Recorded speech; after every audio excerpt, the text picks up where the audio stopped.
Hi, I'm Rachel, and this is the Ethical Money Lab, where we make money, credit, and the economy make sense. This is a new channel which I started for one simple reason because too many people feel like they're bad at money when in reality the system was never explained to them. I've spent my career working inside the financial system, in banking, payments, and financial technology, working with banks, credit unions, financial institutions, and large organizations. And what I've seen again and again is this: the people who struggle the most with money are rarely the people who are careless. They are the people who were never taught how the system actually works. We are expected to understand income, debt, credit, interest, inflation, taxes, investing, and economic cycles, yet most of us were given little to no education on any of it. And when things feel confusing or overwhelming, we tend to internalize that as personal failure. That's where so much anxiety comes from. Now in 2026, that anxiety is not just common, it's structural. The cost of living has risen faster than many incomes. Housing, food, insurance, healthcare, utilities, and basic services take up a larger share of monthly budgets than they did even a few years ago. Debt has become normalized. Credit cards, buy now, pay later, student loans, and personal loans are no longer occasional tools. For many households, they are permanent financial infrastructure. Job security also feels more fragile. Even in periods of low unemployment, hiring feels slower, layoffs feel more frequent, and workers feel more replaceable. And layered on top of all of that is economic uncertainty. Interest rates, inflation, global instability, policy changes, and market volatility that directly affect household financials. At the same time, we are surrounded by financial content that is either overly simplified, overly aggressive, or built to sell, but not to educate.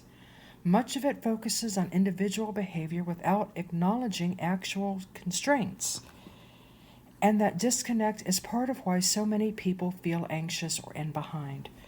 Financial stress isn't just emotional, it's cognitive and physiological. When money feels uncertain, the brain treats it as a threat.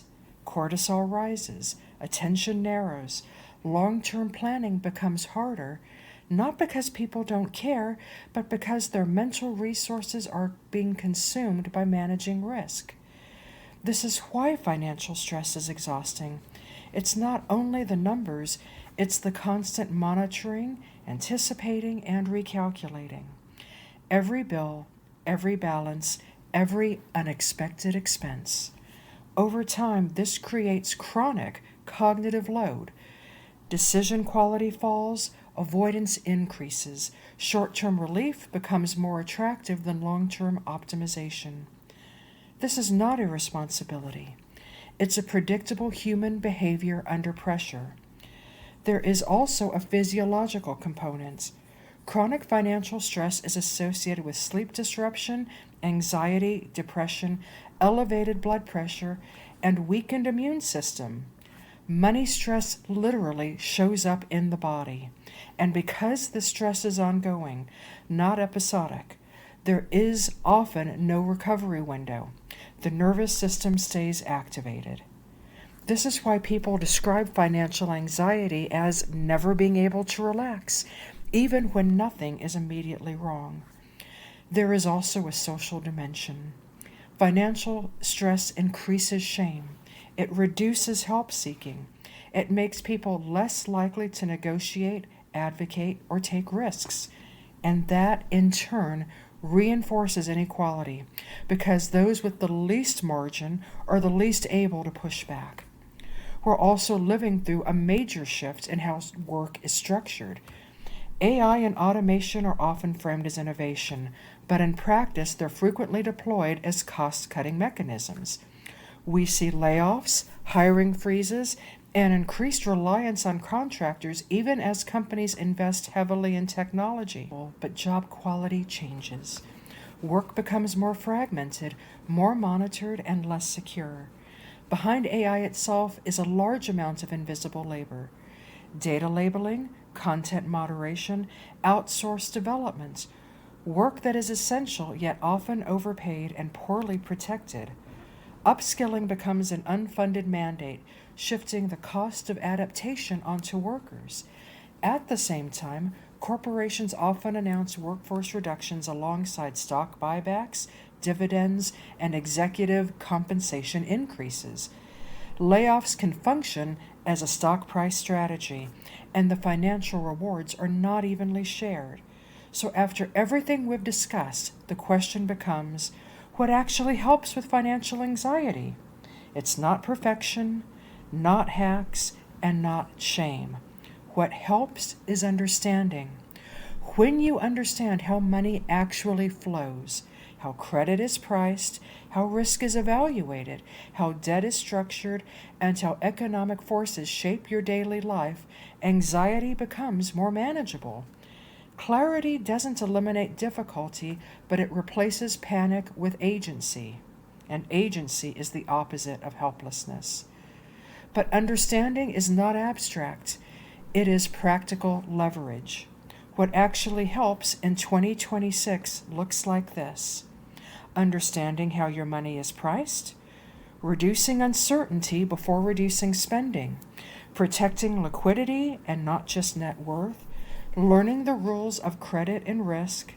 And this is where AI and modern corporate behavior matters, because today technology is often deployed not as shared productivity, but as cost cutting to justify layoffs, suppress wages, increase surveillance, and shift risk onto workers.